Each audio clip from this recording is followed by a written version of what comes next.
soy de conservador, yo no tengo un pelo. Y mucho menos que los liberales, como decían, no estaban en contra de la iglesia, estaban en contra de los abusos que había tenido por la colonización de 400 años. Riqueza concentrada a lo largo de 400, dije, años de vida colonial y 35 años de vida independiente, de 1921 al 56-57. Ahí nos salen las cuentas. Cuando Santana, su excelencia total y absoluta, Santana toma el poder, hay una república mexicana, un arzobispo, 10 obispados, 1229 templos, 3223 eclesiásticos, sin contar a las monjas, y no culpen a Paco Ignacio Taibo, ¿no? Así estaban. Las estadísticas de la época así lo dicen. 205 edificios propiedad de las órdenes religiosas. Esta estructura, aparentemente reducida, controlaba posesiones enormes. Ahí lo tienen, mis amigos, el fundamento. Dame el hecho y te daré el derecho, ¿no, mi querido Roberto? En 1856, año en que ya se está gestando y está el Congreso Constituyente y se está gestando esta nueva Constitución liberal, se estimaba en 720 millones de pesos el valor de las fincas rurales.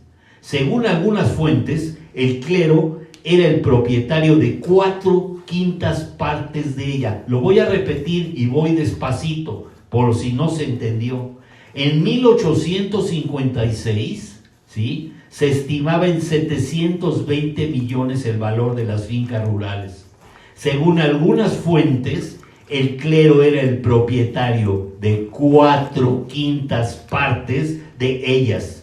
Lavallée, citado por López Cámara, según Paco Ignacio Taibo II, en su libro Patria, aquí lo tengo para los que lo quieran, es la editorial Planeta. Ustedes lo van a tener ahí a sus órdenes para cuando me lo quieran pedir, con muchísimo gusto. Ya dije, 3/4 partes del territorio de la República Mexicana son propiedad de las corporaciones religiosas.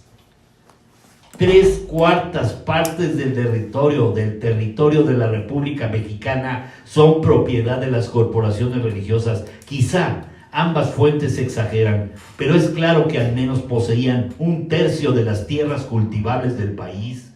El embajador para el clero, el cual arrienda a muy bajos precios, sus arrendamientos le son pagados en especie o en objetos destinados al culto. Ahorita les voy a dar cifras para que escuchen la economía. ¿Quién tenía el dinero? ¿Saben cuánto ganaba Benito Juárez al año? 30,000 pesos al año, cuando cobraba. Cuando no cobraba, era de a gratis, era ad honorem o pro bono su trabajo como abogado para la patria. Así es, señores. Acabamos de ver que un secretario en la época de Peña, que ni siquiera era de los importantes, ganaba 700,000 pesos al mes. Ya lo vieron ustedes referenciado el día de ayer. Si esto sucedía en el campo, en las ciudades y en particular en la Ciudad de México, para la que tenemos información relativamente confiable, dice Paco Ignacio Taibo II, según Jean Bazin, el clero poseía entre el 33 y el 50% de los inmuebles, con la ventaja de que además no pagaba impuestos. El 50% de los inmuebles eran propiedad del clero y no pagaban impuestos. En 1856, la iglesia poseía a través de los conventos, las congregaciones, los colegios y el clero secular 1,913 propiedades urbanas con un valor de 16.5 millones de pesos. Esa iglesia casateniente rentaba el 5% anual del valor del predio. Si esto fuera poco, la iglesia operaba como agiotista y prestamista ante la ausencia de instituciones bancarias en un país donde el préstamo comercial era del 1 o 1.5% mensual. El clero prestaba con tarifas bajas, al 4% anual, lo que producía un doble fenómeno: mayor concentración de la riqueza por el cobro de los impagos y dependencia y control sobre los deudores. Así o más tosco. Y luego me preguntan por qué hubo una reforma en nuestro país. El que narra, es decir, Paco Ignacio Taibo II, no ha podido precisar si se trata de datos anteriores a la época, pero las rentas anuales de los obispos, ahí les va. ¿Cuánto tenían los obispos? El de Morelia, 100,000 y 90,000 el de Guadalajara. Lejos de los 30,000 pesos, como les dije, que Juárez llegará a cobrar anualmente como presidente cuando había dinero. El mantenimiento del clero regular se obtenía básicamente de las obenciones parroquiales, en la medida que cobraban, ¿qué creen que cobraban? Bautizos, matrimonios, confesiones y funerales. En resumen, según cuenta Jorge Belarmino en el libro del País, en Paco Ignacio Taibo II, Jorge Belarmino dice: contra los aproximados 6 millones de pesos que en promedio entraban anualmente a las arcas del Estado, lo cual es un decir porque la mayor parte de los ingresos estatales están previamente grabados por adeudos internacionales, ya dijimos, con Estados Unidos, con España, con Francia, la Iglesia dispone de entre 18 y 20, un Estado por encima del Estado. Ahí lo tienen, mis queridos amigos. ¿Qué les parece? ¿Qué les parece esta información tan magnífica, que es de muy buena fuente? Paco Ignacio Taibo estuvo haciendo un trabajo muy completo. Yo creo que esto nos debe de ilustrar en qué momento histórico se encontraban este legislativo, el segundo que tuvimos en nuestro país, entre 1861 y 1863. El 25 de diciembre, y continuando con nuestra entrega para ya consolidar al gran José María Iglesias Inzáurraga, que fue presidente eventual entre el 27 de octubre de 1876 al 6 de diciembre, fue un interino, fue muy poquito. Él nació en 1823 en el Imperio Mexicano, un 5 de enero, y fallece en 1891 a la edad de 68 años. Por supuesto fue un liberal que difícil para él en su momento. Tras la victoria de los liberales por allá y la restauración de la República en 1867, el presidente Juárez ratificó a Iglesias como ministro de Hacienda. Ya vimos la primera parte la semana pasada. Sin embargo, Juárez murió el 18 de julio de 1872 y tras unas nuevas elecciones, Sebastián Lerdo de Tejada fue electo nuevo presidente. Al año siguiente, Iglesias contendió como candidato para ejercer la presidencia de la Suprema Corte, venciendo a Vicente Riva Palacio y a Porfirio Díaz. Durante su gestión redactó un opúsculo titulado Estudio Constitucional sobre Facultades de la Corte de Justicia, cuyos enunciados encontraron fuerte oposición por parte del Poder Ejecutivo. Una ley para contrarrestar a la Corte fue promovida y promulgada en 1875, nada que ver 1900, en 1875, y fue protestada enérgicamente por Iglesias. Lerdo de Tejada ejercía la jefatura del Poder Ejecutivo y había logrado obtener una gran injerencia en el Poder Legislativo. Los resultados de los comicios presidenciales del 76 favorecieron la reelección de Sebastián Lerdo de Tejada. El proceso quedó bajo fuertes sospechas de fraude. ¿Les suena? José María Iglesias, verdaderamente conmovido, desconoció públicamente a Lerdo de Tejada como presidente. Las elecciones no eran válidas, así que él se autonombró presidente interino de la República. Ahí lo tienen. Presidencia, fíjense ustedes que desgraciadamente después Porfirio Díaz toma el poder. Ya no tuvo la oportunidad de continuar José María Iglesias en ese poder. En octubre se trasladó a Toluca, de ahí se dirigió a Salamanca, donde contactó al gobernador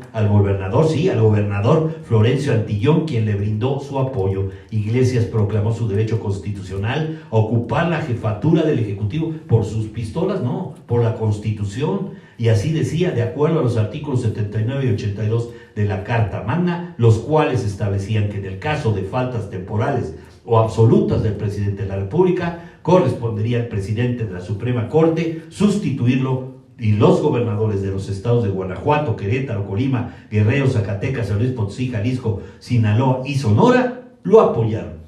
El 26 de octubre del 76, como les dije, el Congreso de la Unión, cuyos integrantes simpatizaban con Leonardo Tejada, expidió el decreto reeleccionista. Desde Salamanca, Iglesias consideró este hecho como el mayor ultraje a la soberanía popular. Bueno, si viviera José María Iglesias ahorita, ¿cuántos han sido así? Estos priistas, se ve que se la aprendieron bien desde el siglo XIX, ¿no? ¿A quién tengo que saludar? Roberto Cano, a Elías Salomón, Jorge Valencia, mi Roberto Blanco, José Uriostegui, Linda Patri, Darcy, gracias Linda Patri, José Luis Lara, Fer López, saludos cordiales, mi Fer, gracias por verme, Salvador Lozano, Raúl Trejo Zárate. Desafortunadamente la iglesia es más negocio que devoción o misión por hacer lo que promueven. Vaya, qué comentario te aventaste, mi querido Raúl. Creo que tenemos elementos para verlo y creo que coincido contigo. Víctor Bocanegra, Merit Lara y Griselda González, muchísimas gracias, me voy a despedir. Por el contrario, se redactó el plan de Salamanca de José María Iglesias Me Despido, cuyo objetivo, además de establecer un plan de gobierno provisional, era convocar elecciones, comprometiéndose a no participar como candidato en la contienda, señalando asimismo que no tenía ningún interés ya José María Iglesias en continuar en el cargo. Y dijo, fíjese cómo estas frasecitas se las aprenden hasta nuestros políticos: sobre la Constitución nada, nadie sobre la Constitución. Todo lo que sea separarme de la Constitución de 1857 será rechazado por mí, que soy el representante de la legalidad. Eso dijo José María Iglesias. Retirado de las actividades políticas, murió en el barrio de Tacubaya, al poniente de la Ciudad de México, el día 17 de diciembre de 1891. Los periódicos ultraliberales anunciaron su muerte, pero Díaz y su gobierno procuraron que su figura fuera olvidada. En 1987, ahora sí les digo, en 1987, apenas el siglo pasado, el presidente Miguel de la Madrid Hurtado decretó el traslado de los restos mortales de José María Iglesias a la rotonda de las personas ilustres. Sus obras: Acayucan en 1831, Apuntes para la historia de la guerra entre México y los Estados Unidos en 1848, en colaboración con Manuel Paino y Guillermo Prieto. Discusión en el cuerpo legislativo francés sobre los asuntos de México en 1863, revistas históricas sobre la intervención francesa en México 1867, alegato presentado a la Suprema Corte de Justicia de la Nación en el negocio de amparo promovido por varios comerciantes de Zacatecas, su autobiografía del señor licenciado de José M. Iglesias, 1893, ya fue una publicación póstuma, La Cuestión Presidencial en 1876, publicado póstumamente en 1892,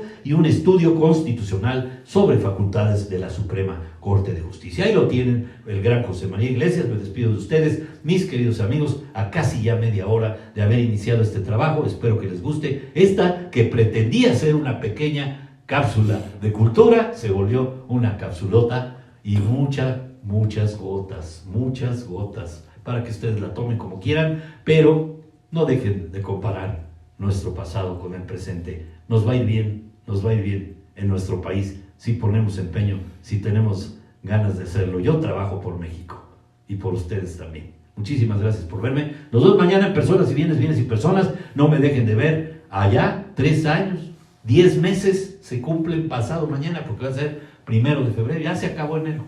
Nos vemos. Chao. Gracias a todos. Ponchito Barrera.